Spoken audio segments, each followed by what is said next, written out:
Prime Minister, Donald Trump says NATO countries should spend 5% on defense. Can you address his comments, please? Over the past number of years, we brought Canada's defense spending up from below 1%, where it was under the previous Conservative government, to a path towards full 2% in the coming years. We have close to tripled projected defense spending since 2015, and we're going to continue to work with our NATO partners to make sure that we're doing everything necessary to keep Canada safe. The next NATO meeting is in Netherlands in The Hague, but Canada has a strong track to invest in protecting the North, protecting Canadians in a complicated world. Is 5% unrealistic? Is it unrealistic? Donald Trump has announced that he wants a golden age for the American economy. That means they're going to need more energy, more minerals, more steel and aluminum, more lumber, more concrete, more of the things that Canada is already sending them as a reliable and trustworthy partner.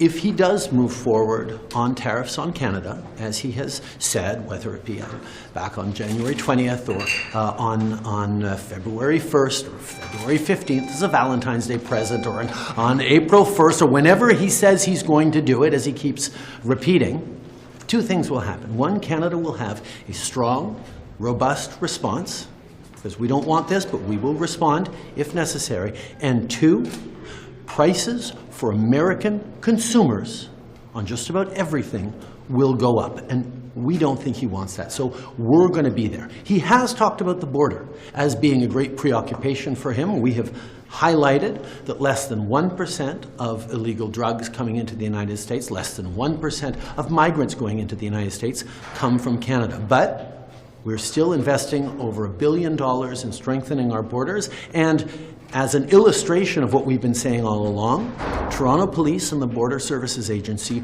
just seized about 835 kilograms of cocaine coming in from the United States into Canada via Mexican cartels. So we have challenges at our border on both sides of the border, and we are there to work constructively with them on those issues. With Scott's position now on against all export tariffs and against dollar-for-dollar response, who speaks for Canada vis-a-vis? The federal government has continued to say clearly, as I will, that everything is on the table. But our efforts are first and foremost to make sure that tariffs don't come on Canada. It would be bad for Canada, yes, but it would also be bad for American consumers. And that's why we are continuing to make the case that rather than restrict the goods coming from Canada, the U.S. should be working even more with Canada on our energy, on our critical minerals, on the goods that they need to be able to have the economic growth that Donald Trump has promised. That is our first choice. Next, if they do move forward on tariffs, we are ready to respond in a strong way, but in a way that will be stepping up gradually with one goal, not to figure out how to manage these tariffs and live with them over the long term, but to figure out how to get them removed as quickly as possible, and on that, everything is on the table. I'm engaged in meaningful work here in Canada.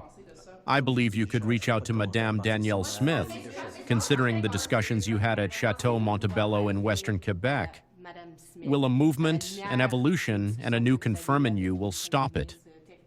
Since the beginnings, I still recognized an important role that she fulfills to defend the interests of the Albertan, as every First Minutes must defend the interest of their own region.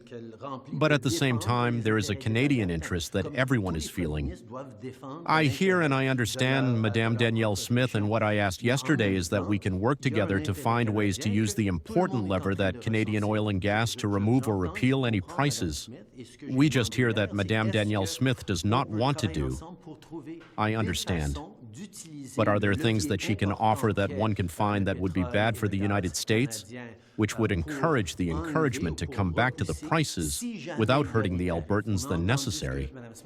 Because from startups, I said, whatever our response, it must be equivalent to all the Canadian, We cannot have a region of our country to do a heavier farbeau because of the actions in the intersection and because of the need to defend Canada, only others.